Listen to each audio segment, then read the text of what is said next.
जय हिंद वंदे मातरम। कुछ घरों में जब हम देखते हैं तो एक आध बच्चा ऐसा जरूर होता है जो इतना ज्यादा शैतान होता है कि सिर्फ अपने आप को इनोसेंट दिखाने के लिए वो अपने माँ बाप को कई बार तो ऐसे फंसा देता है कि समझ में ही नहीं आता पिताजी को कि यार करें क्या।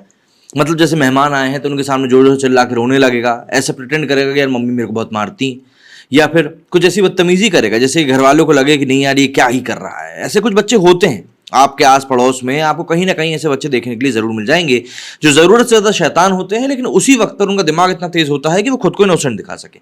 अब देखिए, इस समय दिल्ली में जो भी कुछ चल रहा है वो एक तरफ अच्छा भी है, एक तरफ बुरा भी है। हमारे देश को नई संसद मिली है, लेकिन उसी दिन को चुनना इस पूरे कर्मकांड को करने के लिए कहीं ना कहीं एक तस्वीर दिखाता है। लाल किले पर जिस तरीके से खालिस्तानी झंडा फहराया गया था किसान आंदोलन के समय पर, उस समय भी किसान आंदोलन करने वाले लोगों ने उस पूरी घटना से पल्ला झाड़ लिया था।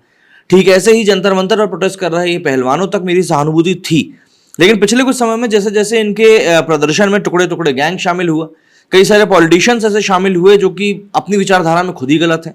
साथ ही साथ जिस प्रकार की अराजकता फैलाने की घटनाएं लगातार निकलकर सामने आई और फिर कल नए संसद भवन के उद्घाटन समारोह के दिन ही इस प्रकार का पूरा उपद्रव करना, ये वाकई में बताता है कि कहीं से कहीं तक भी शांतिपूर्ण प्रदर्शन तो नहीं था।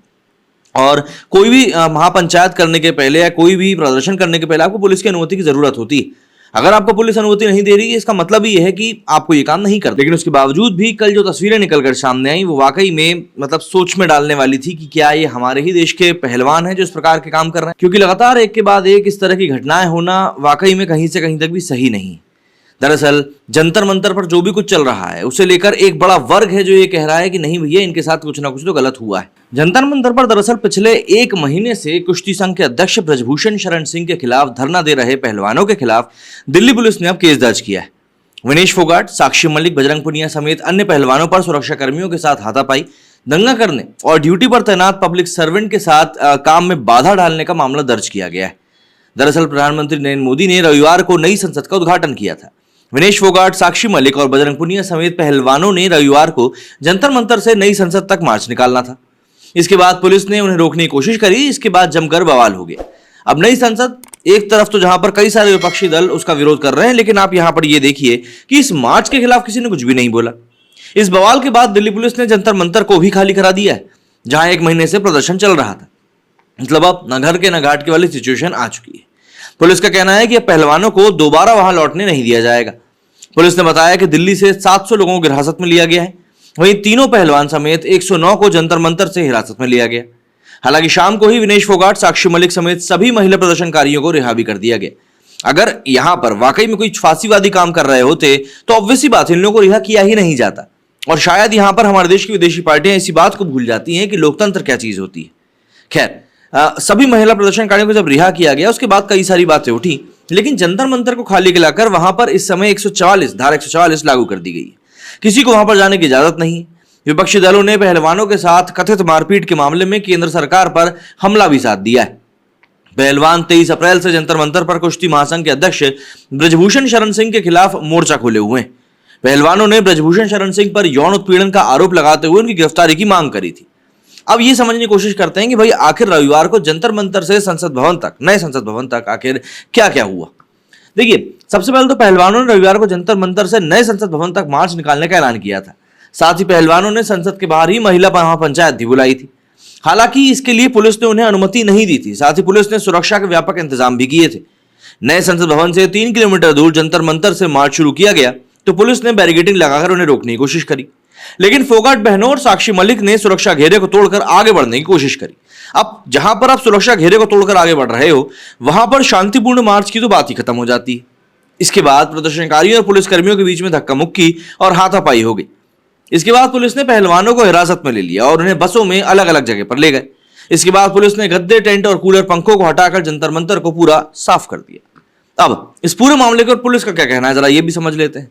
दरअसल special commissioner of police Dipendra Pathak ने बताया कि प्रदर्शनकारियों ने बार बार अनुरोध और चेतावनियों को नजरअंदाज किया। उन्हें रोकने की कोशिश करने वाले पुलिसकर्मियों के साथ कुश्ती करी। उन्होंने कहा कि रविवार का दिन देश के लिए एक महत्वपूर्ण दिन था क्योंकि नए संसद भवन का उद्घाटन होना था और जंतर मंतर पर प्रदर्शनकारियों को चेतावनी देने और बार बार आग्रह करने के बावजूद भी प्रदर्शन स्थल से आगे बढ़ने की कोशिश कर रहे थे। पहलवानों ने अत्यधिक गैर जिम्मेदाराना रवैया अपनाया।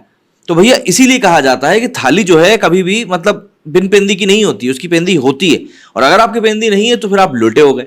खैर, पुलिस ने आगे बताया कि वे सुरक्षा एजेंसियों की तैयारियों में खलल डालने की कोशिश कर रहे थे।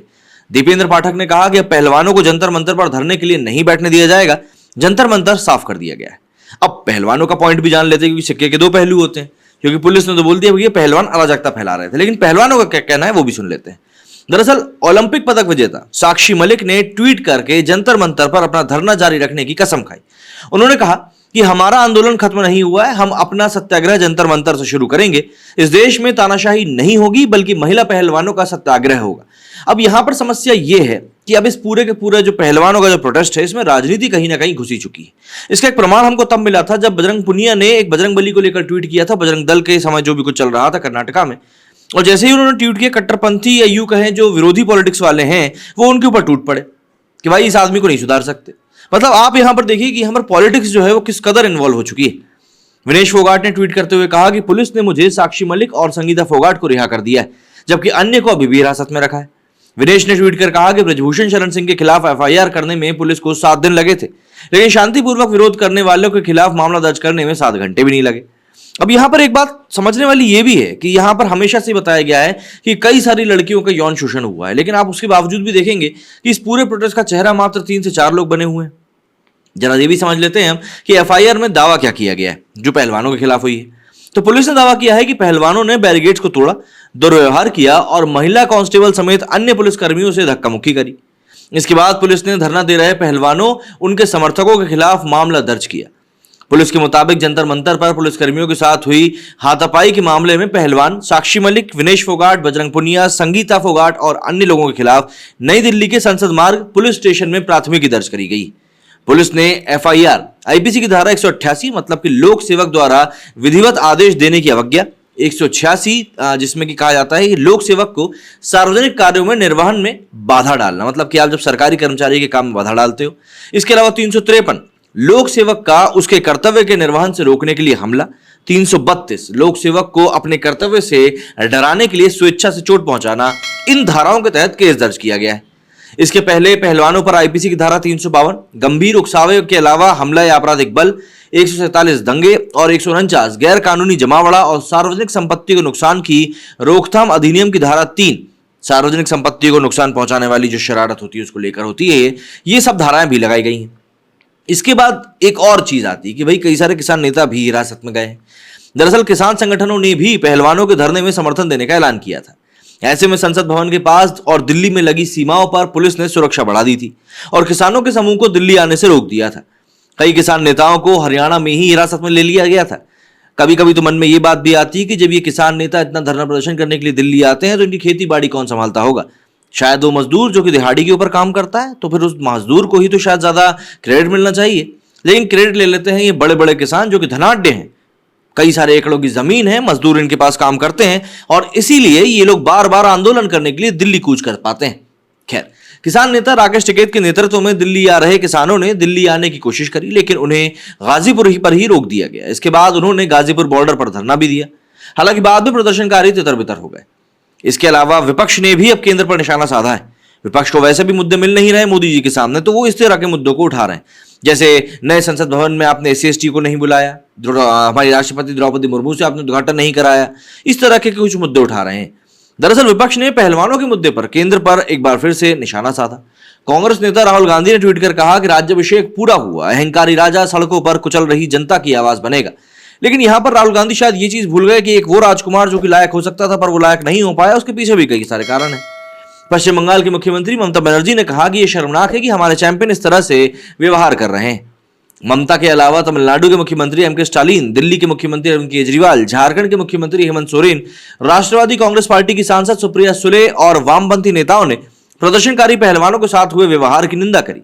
कांग्रेस महासचिव प्रियंका गांधी वाड्रा ने सरकार पर हमला बोलते हुए कहा कि भाजपा सरकार का अहंकार इतना बढ़ गया है कि वो निर्दयता से हमारी महिला खिलाड़ियों की आवाज अपने जूते के नीचे दबा रही है और ये पूरी तरह से गलत है। अब प्रियंका वाड्रा के बारे में क्या ही बोलें। यूपी में भी जब चुनाव होने तब उन्होंने कहा बेटी हूं लड़ सकती हूं का नारा दिया था, लड़की हूं लड़ सकती हूं का नारा दिया था, पर उसके बाद से ना तो उन्होंने लड़कियों की सुध ली है वहां जाकर, ना ही लड़ने की कभी बात की है यूपी में। मतलब यूपी से वो पूरी तरह गायब हो चुकी हैं। इसी से हमें पता चलता है कि भाई किस कदर का सपोर्ट ये महिलाओं के लिए दे रही हैं।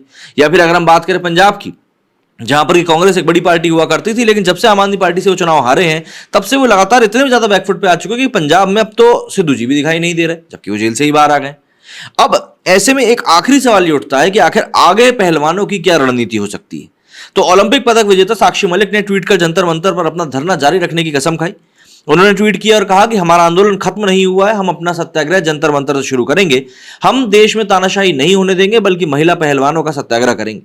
वहीं बजरंग पुनिया ने कहा है कि जब तक न्याय नहीं मिल जाता तब तक घर जाने का कोई मतलब ही नहीं है। मैं बाकी पहलवानों से मिलूंगा और हम सब मिलकर तय करेंगे कि आगे क्या करना है। उन्होंने कहा कि ये इस देश का दुर्भाग्य है कि एक एक यौन उत्पीड़न का आरोपी नए संसद के भवन के उद्घाटन में शामिल हुआ है।